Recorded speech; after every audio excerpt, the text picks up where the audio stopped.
una persona alterata è entrata all'interno del CUP, è molto aggressivo, ha iniziato a urlare, a offendere le persone, sia chi era allo sportello, sia chi ovviamente era là antistante per aspettare appunto di prenotare delle visite, che era in uno stato alterato, pensiamo legato a un uso di alcol inappropriato. Ubriaco, in condizioni igieniche precarie, ha fatto irruzione al centro prenotazioni dell'ospedale di Castelfranco Veneto, insultando e minacciando il personale e i cittadini che stavano attendendo il loro turno a rendersi protagonista dell'ennesimo episodio di tensione in una struttura sanitaria. È stato un 55enne di Riese Pio X.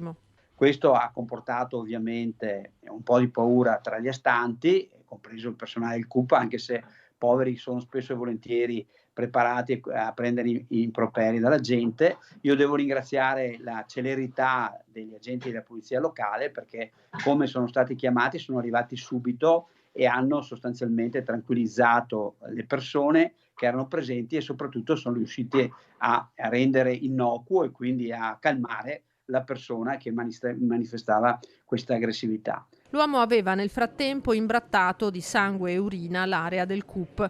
Il soggetto, già noto alle forze dell'ordine, è stato segnalato ai servizi sociali del suo comune. Al di là del caso specifico, il caldo intenso di questi giorni contribuisce al malessere psicofisico dei soggetti più fragili.